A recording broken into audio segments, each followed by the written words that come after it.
To understand the fall of Tessa Blanchard, you have to understand her rise.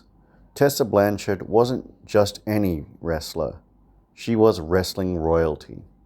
Daughter of Tully Blanchard, Four Horsemen legacy.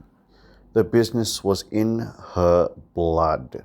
She made her pro wrestling debut in 2014, had a tryout with the WWE during the 2017 Mae Young Classic, and by 2018 was wrestling in TNA. And she was good, really good, a knockouts champion. She was climbing the ladder, and fast. But Tessa wanted more.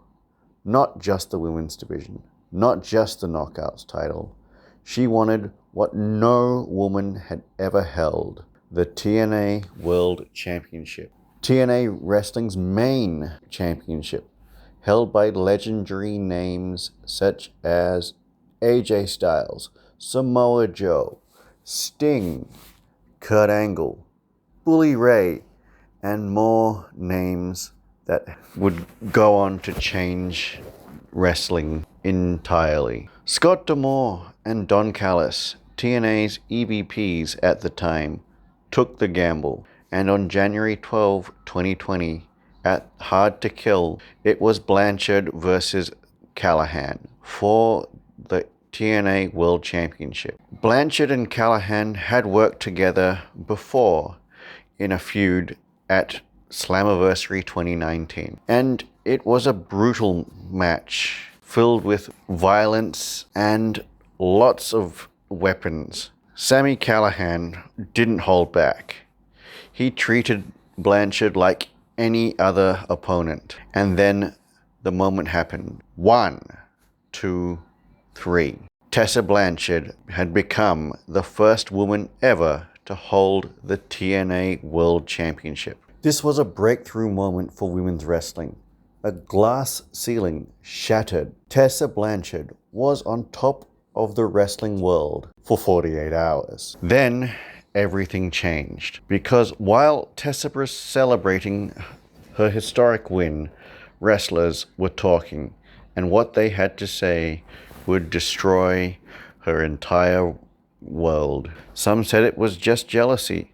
Others said it was long overdue. But one thing was clear. Tessa Blanchard's championship reign was tainted even before it began.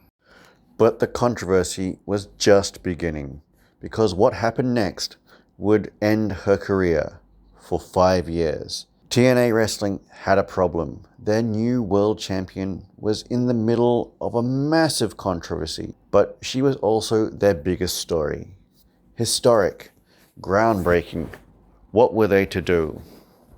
What could they do? At first, TNA stood by Blanchard. They released a statement supporting their world champion. The show must go on. Then, March 2020, the pandemic hits and shuts down the world. Wrestling goes into lockdown. Empty shows, taped episodes.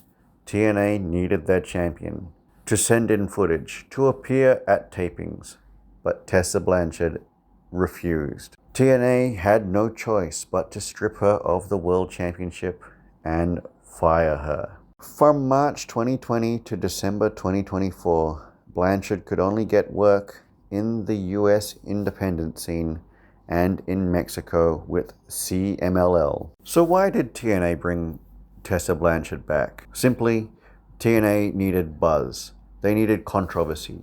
They needed eyes on the product. And Tessa Blanchard, love her or hate her, gets attention. But this wasn't a redemption story. TNA wasn't bringing Tessa Blanchard back as a hero. They were bringing her back as exactly what she'd become, a villain. So on December 13, 2024, at Final Resolution, during Jordynne Grace's and Rosemary's match, a masked figure dressed all in black appeared at ringside and attacked Jordynne Grace. After attacking her, removing her mask to reveal that it was Tessa Blanchard. This set up a feud between the two, and that would serve as Jordan's last match as a TNA wrestler. Of course, wrestling Twitter exploded with this. Finally, some real heat. Others were disgusted. She doesn't deserve to be on this platform. But here's the truth. Whether you love her or hate her, you're talking about her. You're watching this video about her right now. And that is exactly what TNA wanted. Now that she's back, can she redeem herself? Will she redeem herself? Can she prove the critics wrong? Or will history repeat itself? Only time will tell. So what do you think? Should TNA have brought Tessa Blanchard back? And if you want to hear more TNA wrestling news and analysis, subscribe and hit that notification bell, because the Tessa Blanchard story is far from over.